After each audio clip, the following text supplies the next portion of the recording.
கிட்டத்தட்ட 40% மார்க்கெட் ஷேரை வச்சுட்டு இருந்த நோக்கியா இப்போது அழிஞ்சு போனதுக்கான ரீசன் என்ன?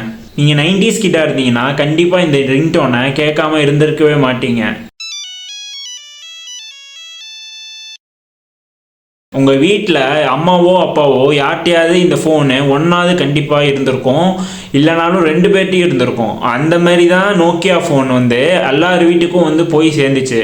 ஆனால் இந்த நோக்கியா எப்படி ஆரம்பித்தாங்க, என்னவா ஆரம்பித்தாங்க, அண்ட் இது எப்படி அழிவுக்கு வந்துச்சு அப்படிங்கிறதான் இந்த வீடியோவில் நம்ம பார்க்க போகிறோம். ஸோ வீடியோவை ஸ்கிப் பண்ணாமல் பாருங்கள்.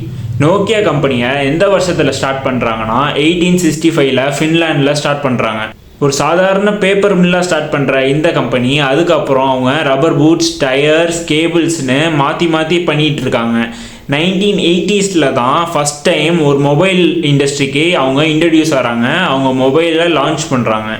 1998 மோட்டோரோலாவை பீட் பண்ணி நோக்கியா உலகத்தோட நம்பர் 1 மொபைல் ஃபோன் மேக்கராக மாறினாங்க.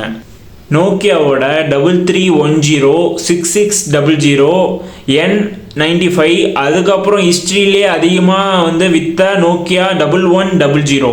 நோக்கியாவோட 1100 மொபைல் கிட்டத்தட்ட 250 million units வித்திருக்கு world wide.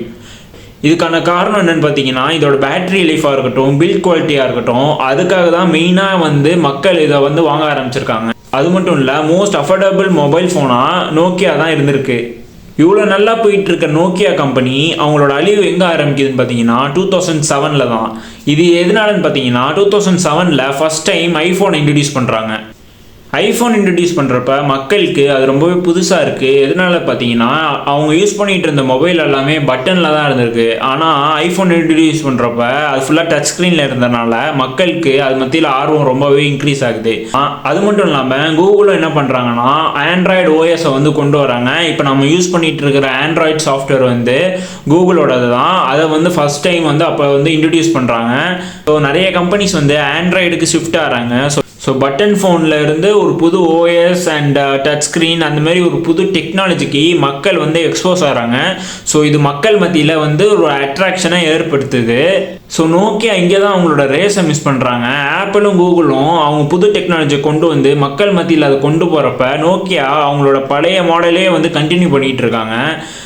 For example அந்த பட்டன் ஃபோன்ஸாக இருக்கட்டும் அண்ட் அவங்களோட பழைய ஹார்ட்வேரே யூஸ் பண்ணி ஒரு டச் ஸ்க்ரீன் ஃபோன் கூட கொண்டு வராங்க. இது மக்கள் மத்தியில் அவ்வளோவா அட்ராக்டிவாக இல்லை compare to Android and apple phones. அவங்களோட புது சிஇஓ வந்த பிறகு அவங்க ஆண்ட்ராய்டு கூட போவாங்கன்னு பார்த்தா அவங்க விண்டோஸ் கூட டைஅப் பண்ணுறாங்க. விண்டோஸ் கூட டைஅப் பண்ணி நோக்கியாவோட லூமியா சீரீஸை மார்க்கெட்டில் லான்ச் பண்ணுறாங்க. ஆனால் விண்டோஸ் ஸ்டோரில் அப்போது நம்ம இப்போ யூஸ் பண்ணிகிட்டு இருக்க எந்த ஆப்ஸும் அங்கே இல்லை. For example YouTube, Google Maps, Gmail அந்த மாதிரி எந்த ஆப்ஸும் விண்டோஸ் ஸ்டோரில் அப்போ அவங்க லான்ச் பண்ணும்போது அதில் இல்லை. இது பெரிய டிஸ்அட்வான்டேஜாக மாறுது. ஃபைனலாக 2013 அவங்களோட மொபைல் டிவிஷனை மைக்ரோசாஃப்ட்டுக்கு $7.2 பில்லியன் வித்துடுறாங்க. ஸோ நோக்கியா மைக்ரோசாஃப்ட் கிட்டேருந்து விற்ற காசை வச்சு இன்னைக்கு டெலிகம்யூனிகேஷன் ஃபீல்டில் இருக்காங்க. பேசிக்காக நோக்கியாவோட ரைஸ் 1980s ஆரம்பிச்சு அது 2013 முடியுது. இந்த வீடியோ உங்களுக்கு பிடிச்சிருக்குன்னு நம்புகிறேன். இந்த வீடியோ பிடிச்சிருந்தா மறக்காமல் வீடியோக்கு ஒரு லைக் கொடுங்க அண்ட் சேனலை சப்ஸ்கிரைப் பண்ணுங்கள். தேங்க்ஸ் ஃபார் வாட்சிங்.